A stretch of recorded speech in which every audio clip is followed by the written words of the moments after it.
and then all of a sudden someone took a look at him and say, Star-Lord. And people couldn't see it at first. Star-Lord, Chris Pratt, but he does comedian. He ain't an action star. He convinced us because he puts on 30 pounds of muscle. He got a little too big, but he puts it on, and he looks furious when you watch the trailer of Guardians, almost as if this was professional wrestling, he probably would be able to compete with Randy Orton. Now I know Randy Orton probably going like, "Oh no, don't say that, kid. I'll get you an RKO for saying it." But the way he looked pissed, it reminded me of Randy Orton. He had that serious look, and people say he takes it so serious.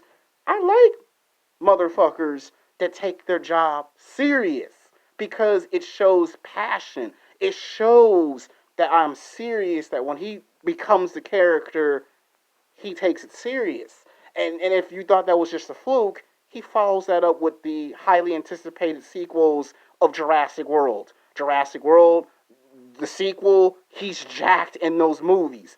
And he didn't have to go to the gym and get jacked for Jurassic World. Because I remember people were making fun of it in a magazine saying, what you gonna do, get jacked for a dinosaur? And I guess he must have been reading the magazines because he has to. And I guess he took it as a joke and said, I guess I'll just put it in the movie since they think that you watch Jurassic World War 1 and 2, he jacked. Like damn. You gonna fight T-Rex? Like damn.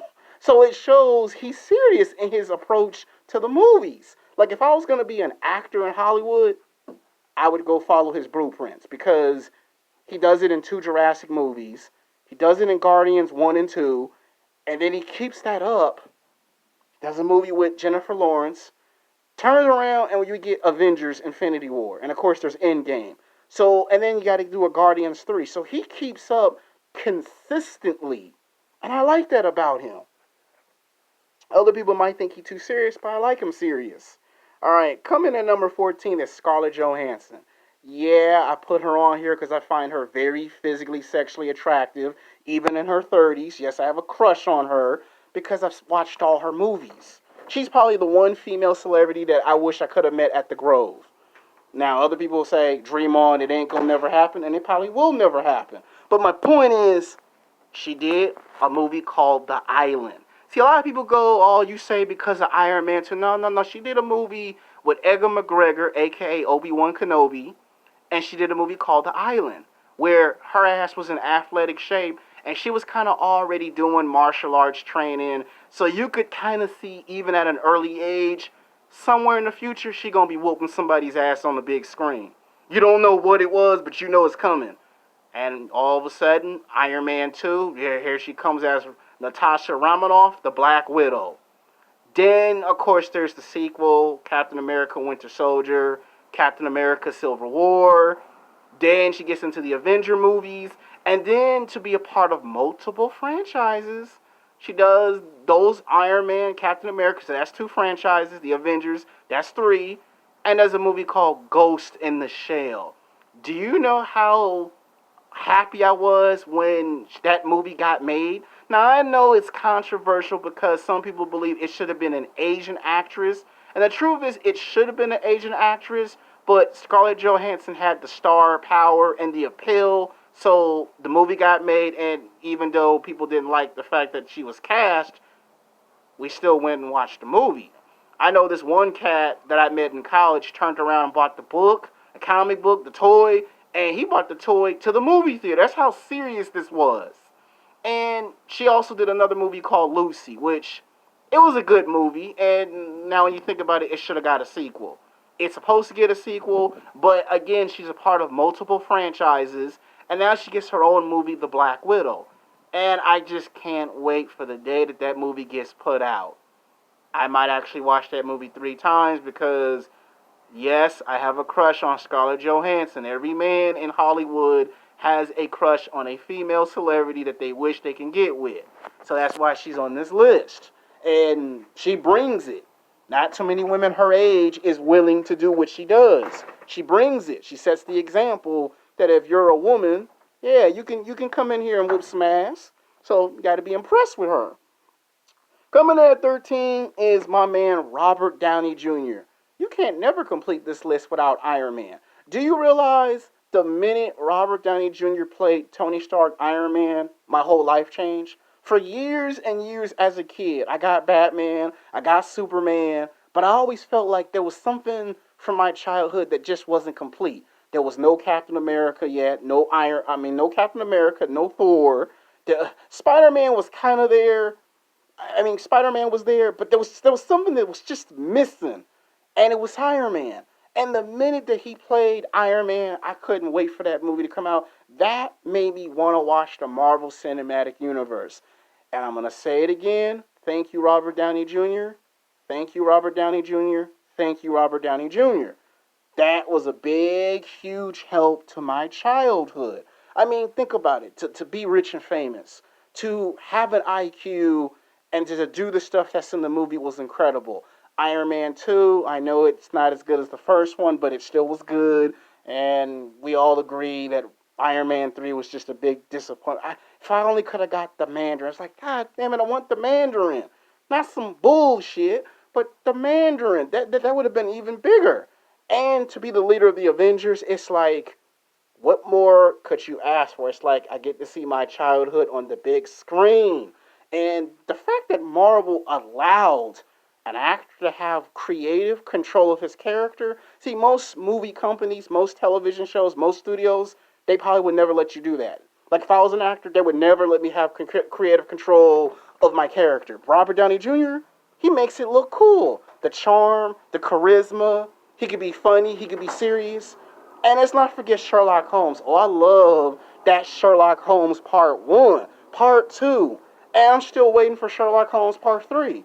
So he shows that he can step out of Iron Man, turn around and play another character just as big, and still pull it off. And the studios trusted him to play other characters outside of Marvel. Other actors get locked down to a contract, can't do shit. Robert Downey Jr. makes the shit look cool. So you gotta have him on the list. It'd be a crime not to have him on the list.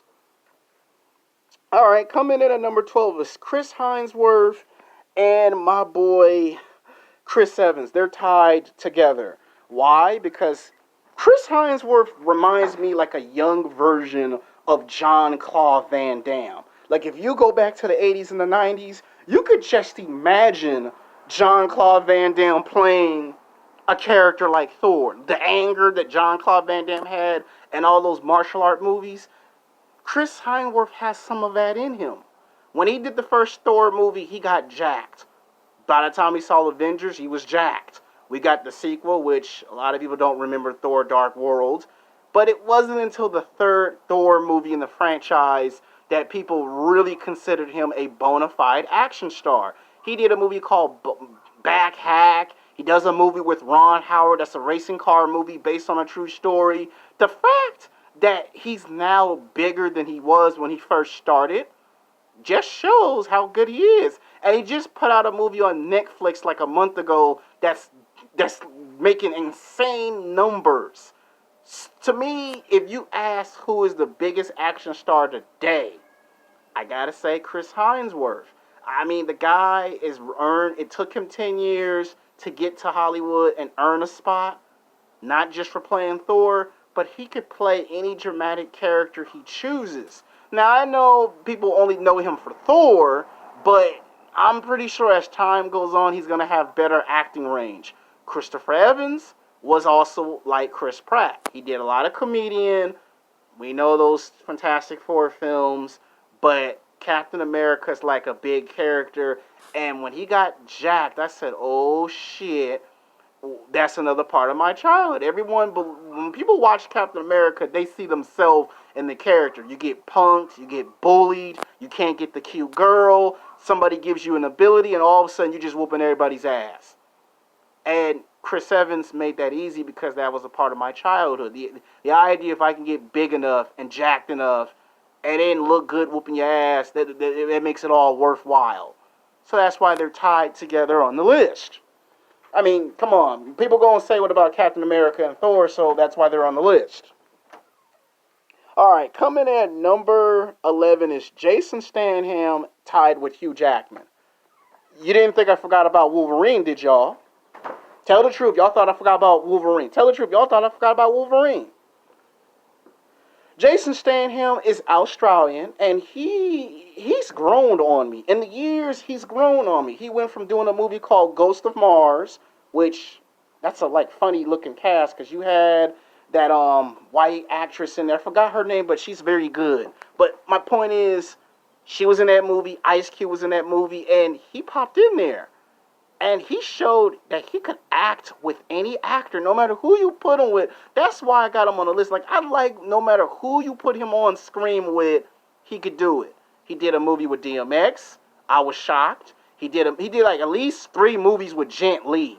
So it's like he can get onto that level and match the actor. Then he pops up in the Expendables. Then he had his own franchise, Transporter. He did 3 movies. The guy doesn't have a problem being in multiple franchises. Transporters, the Expendables, that's 2 franchises. Then he turns around and he's a part of the Fast and Furious. And then to spin him off and tag him up with The Rock.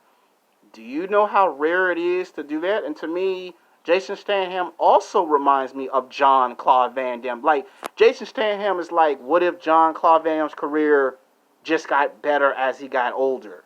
And Jason Statham is also like another version of John Claude Van Damme because the guy can do the martial arts. No matter what movie it is, he can get away with stuff that actors can't. And Hugh Jackman surprised me because he was a comedian, Broadway actor, and people laughed when they said we got him playing Wolverine. People was like, I can't see it, and he killed it in X-Men 2. Okay, X-Men 1, he was just getting warmed up. X-Men 2, 35 pounds of muscle. You're like, oh shit, is that Hugh Jackman or is that a wrestler? And the rage came out. It's like, I guess he got tired of people saying he can't play Wolverine. So it's like, oh shit. And then X-Men 3, Origins of Wolverine, which was the 4th one. And then the sequels of Wolverine. He really looked so huge, like, oh shit, I don't want to fight him in no fight. I get my ass thrown across the room. And the fact that he could play the X-Men movies, spin off his own series, do multiple movies and musicals. Like, I didn't ever want to watch a musical before. And when he did a musical, I said, let me go see this musical. Oh, shit, it's good. Damn, Hugh Jackman, you can do Wolverine and you can sing your ass off. And you can dance. Oh, shit. You got to be on the damn list because he's multi-talented like that. And the fact that he almost played a comic book character for almost 2 decades, that's unheard of. Most people retire after 5, 10 years. This guy went 17 years strong. And the rumors on the internet are so powerful that people want him in the cinematic universe with the Avengers. I mean, it could happen. It can't. It could happen. It might not. It's 50-50 on that. But that's why he's on here.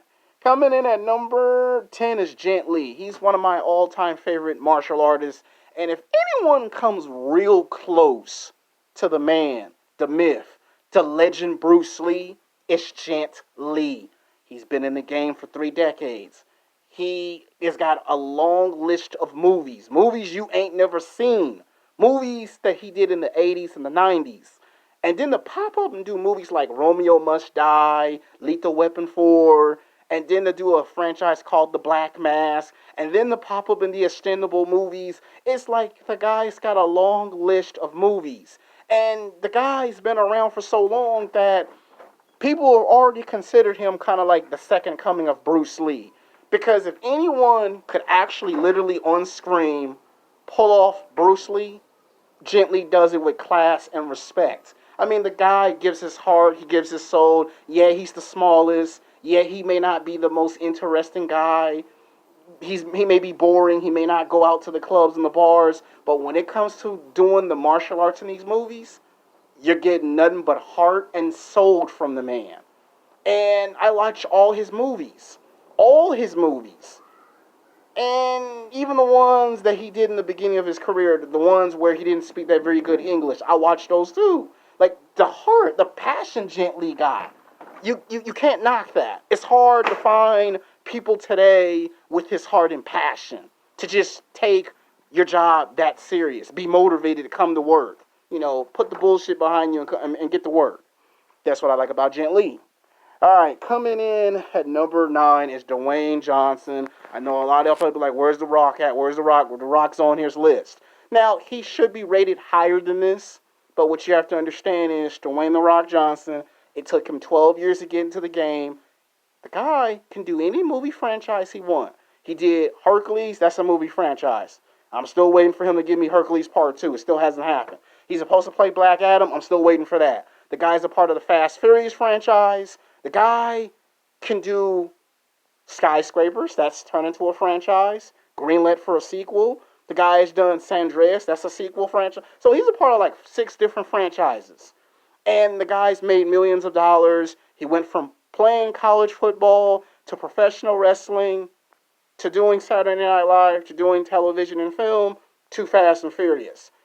Do you know how hard it is to go from where he was at in the beginning of his career to that? It's hard to do that. And to have Hollywood accept it, oh, that's even hard to do that too. And he inspires me because the way he just comes on camera, people's eyebrow, do his own stunts, hit you with a rock bottom, people's elbow, and for the studios and the producers to trust him to do that. It takes a lot of courage to let someone like The Rock come on and do it. The Mummy, he was a part of that franchise. The Scorpion King, you got to remember, all these movies is why I watch them. So I got to have them on the list. Can't do a list without The Rock. You got to have them on here. Coming in at number 8 is Wesley Snipes. Wesley Snipes come on here for being what they call a transcender. He did martial arts.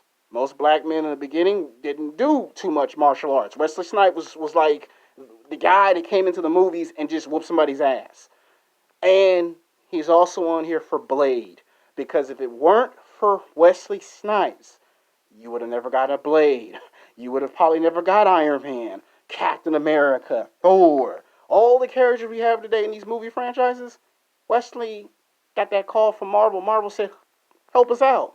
And Wesley made Blade such of a profitable franchise. That was his chance to show. Demolition Man, the playoff of Sylvester Stallone. Like, do you know how rare it is to get a phone call and get told playoff against Sylvester Stallone? And then to have the major announcement break out. We're getting a highly anticipated sequel of Demolition Man 2. Pop up in Expendables 3. I mean, Wesley Snipes did a movie called Passenger 57, The Raising Sun, plays off of Sean Connery. Those are classical movies of Wesley Snipes, okay? Those are The Art of War, U.S. Marshals with Tommy Lee Jones and Robert Downey Jr. in it. Those are some Wesley Snipes classics for your ass. I recommend you go watch those. Those are some classic movies. Coming at number 7, lucky number 7, my man, Denzel Washington. When you talk about a black man coming in and just dominating, he dominates because he's Denzel. Training Day, The Equalizer, 1 and 2, John Q, Out of Time. Those are some action thriller movies where he has solidified himself to say it's okay to be a black man and do a bunch of action thriller movies. He did that movie with Mark Wahlberg. People didn't think he would do an action comedy. He did it. I mean, and then he does Magnificent Seven. That's another movie. And The American Gangster. These are all good movies. Then to turn around and do stuff that's based on a true story.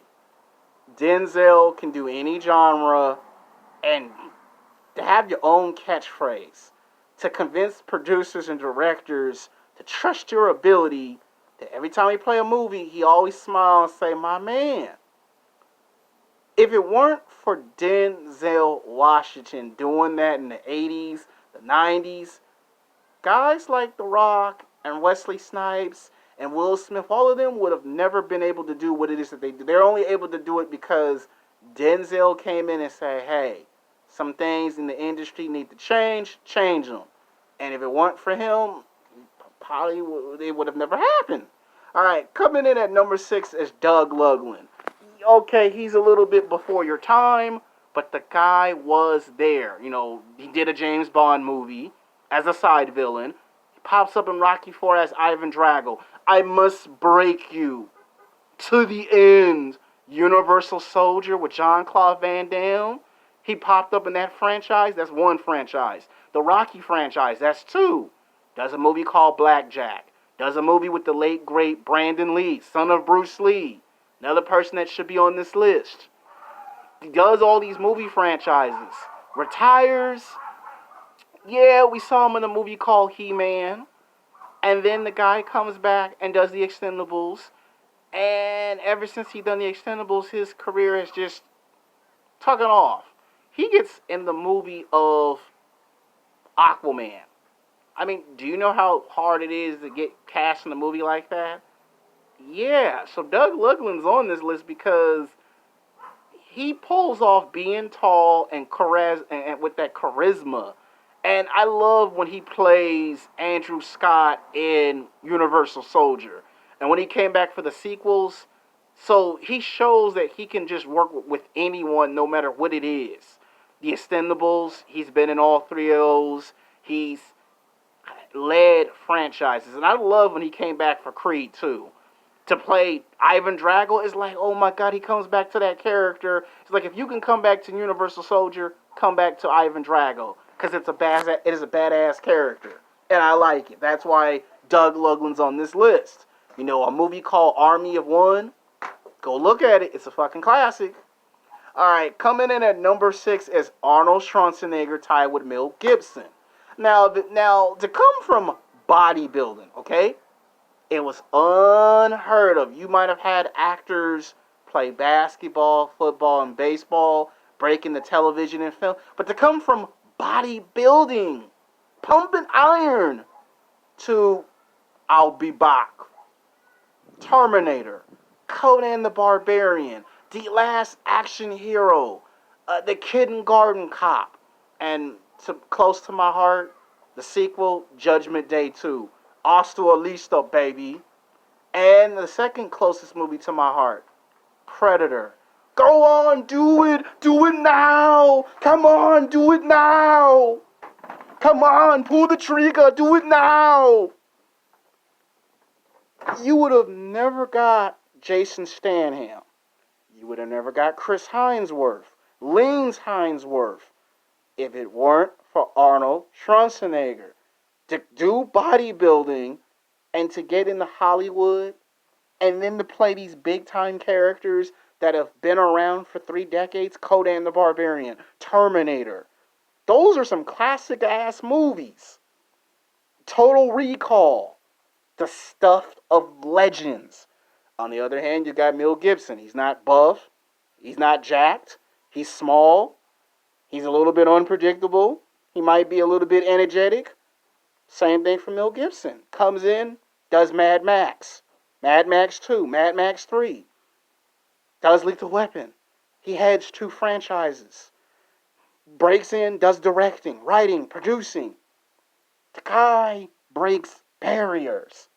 Both of these guys, if it weren't for an Arnold Schwarzenegger, it weren't for a Mel Gibson, you probably would have never heard of Chris Hemsworth, Lance Hemsworth, Jason Statham. They opened the door for these guys to do what they do today.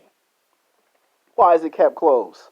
Alright, coming in at number 4 is Jean-Claude Van Damme. He's one of my favorite action stars of all times. I've seen all his movies. All of them. I've seen the movies in the 80s, the 90s, the 2000s, late 2000s. I've seen the documentary that he put out on his life story. And the fact that he has lasted for 3 decades is impressive. The muscles from Brussels, to do the splits, to pop up on television shows, commercials. They even made a video game called Jean-Claude Van Damme in the 1990s. Action figures, comic book called Jean-Claude Van Damme. Now, we all know he popped up in a movie called Missing in Action Part 2 with Chuck Norris. And the fact that he came in a period where in the 1980s, early 90s, martial arts was kind of like